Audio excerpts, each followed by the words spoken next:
issue of... Even-handedness was not there. Let's quickly move on to our next issue of discussion. Let's discuss the rising death burden in Nigeria, which has been a source of concern for most Nigerians, but the president thought otherwise. President Muhammadu Buhari has defended the huge debt profile, the bedevilling his administration, which is put at 77 trillion naira. Now, the president said the administration invested in infrastructure as a deliberate way to fight poverty and create jobs for economic development and, of course, prosperity. And he emphasized that while he shared the concerns of Nigerians, the debts are tied to projects that have been executed in very transparent ways. Dari, how would you first off assess the president's defense of this huge debt profile which has been unmasked by his administration? He's Mr. President. And most importantly, he's the outgoing president now. This is the time he will have to face whatever it is history has written down about him. And he's only trying to, inject a few of his own opinion into history. That's the way I see it. He is a man who has won the shoe for 8 years. He's the man under whose watch these debts were amassed. And he's now trying to tell you that we took this debt to ensure prosperity. That without borrowing, we could not have done what we did. And if we had been stagnant, prosperity will not come. I'll tell you, it's his word against Nigerians. That's the way I see it. I do not want to be his spokesperson. Neither do I want to be an open critic. But what I know is that in a matter of months, we will begin to look at the money borrowed and the work done. I tell you, and I'm speaking to Nigerians now, if we find the work done commensurate to the money borrowed, every government everywhere in the world borrows money. Right. But where we cannot, if you ask me, I would ask Mr. President, with so much money borrowed, I did not expect that Shagamu-Ikorodu Road will be left the way it is today. With so much money borrowed. I also do not think that with so much money borrowed, we should be talking about planning to commission Lagos-Ibadan Expressway. I would have expected that by now, the Oshodi-Badagry Expressway too will be in the kitty. And so many other roads like that.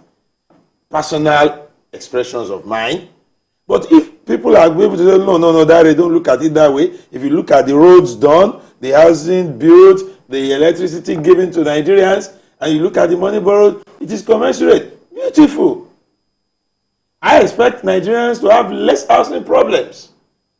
If you have Federal Housing Authority giving out houses in Lagos at an affordable rate, people would suffer less in Lagos. I would have expected that with the money borrowed, we would have created so much jobs. Or maybe I'm not saying right anyway. Maybe I don't have information. So my take on this, I read Buhari's statement and I said, well, what would you have expected him to say? To tell you that I borrowed money and I frittered it away. No. So he has borrowed money. He said it is for prosperity. Right. It's for us now to look at how prosperous we have been in the last 8 years. In conjunction with the money borrowed, then we can take a decision. BQ, your assessment, how do you think the government's approach to infrastructure through debt compares to the countries that have achieved wealth through similar means? Let's start with that. No, first and foremost, it's not all the debts that are tied to infrastructure. Certainly not.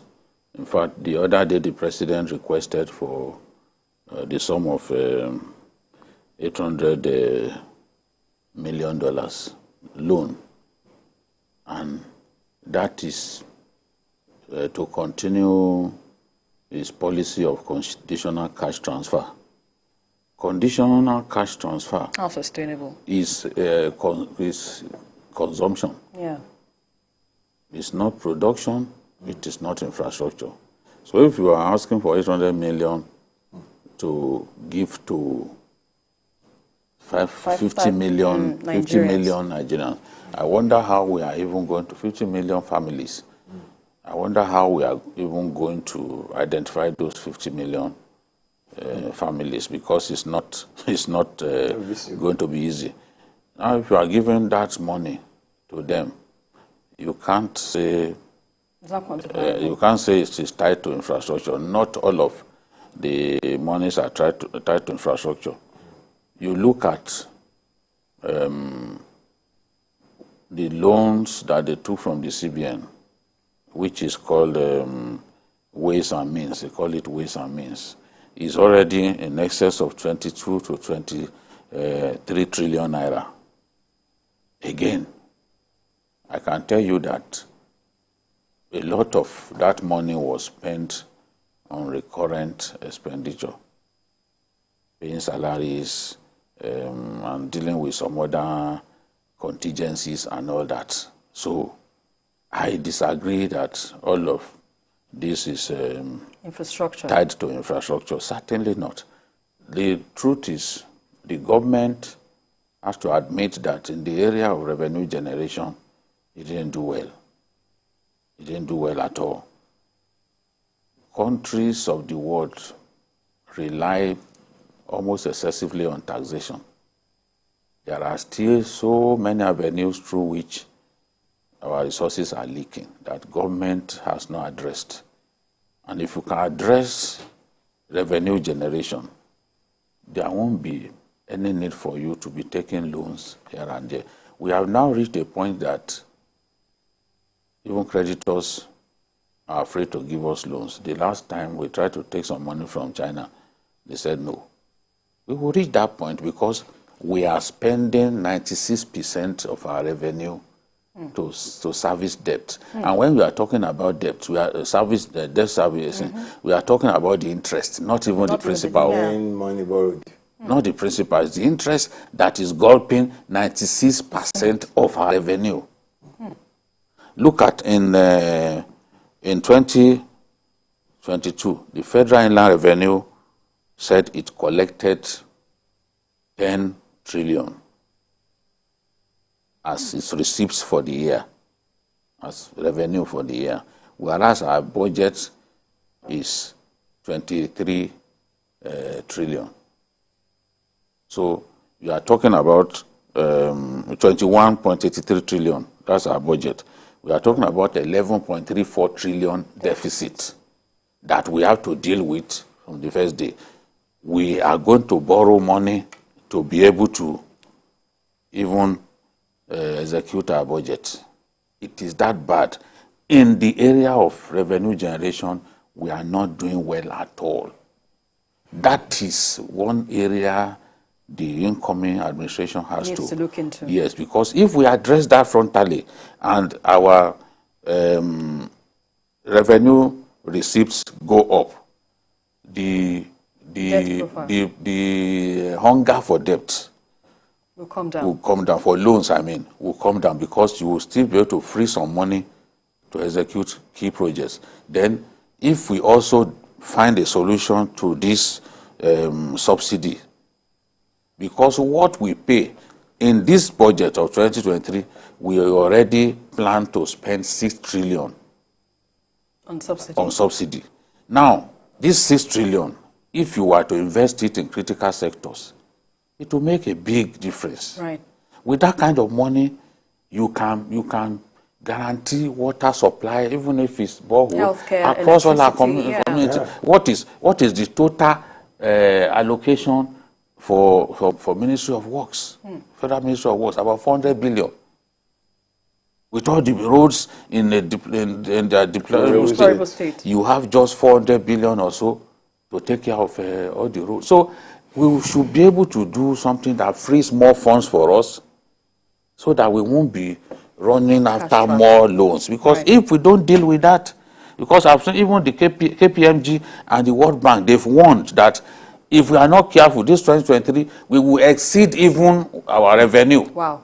We will spend more than our revenue on debt servicing. It's that bad. Indeed. So when you say you are taking loans, this and that, there are implications. Every action comes with a reaction. Right. There are implications You can't just be taking loans anyhow. You have to tell yourself at some point that enough. To stop. Because if you don't, the quantum of money that you spend on servicing debt will ensure that you can't free money for health, you can't free money for education, and all of those sectors will suffer. So I mean, I'm not excited about the fact that we have so much debt. People saying every country takes loans, this and that. I hate to hear that. Don't compare yourself to other countries. South Africa, when in the first quarter, we spent 118% of our revenue on debt servicing. South Africa during that period, despite the fact that their loans are bigger than ours, they spend just 20% of their revenue. So let's not be comparing ourselves to other countries. Well, that's where we can leave it for now. I can imagine, the matter of passion we have to talk about this issue. But let me thank my guests, as usual, Babajide Kolade Atitoju. We appreciate your insights as well, as usual, on the show. And Dari Odufuokon, thank you so much for all you said on the program. And that's about it on Journalists Hangout. Join us again tomorrow for another episode of the program. You can watch a repeat broadcast of this tonight at 11. You can also join us again on Sunday from 1:30 to 3:30 p.m. We are also on YouTube at youtube.com/TVC News Nigeria. I am Esther Makwariala. Bye for now, and God bless Nigeria.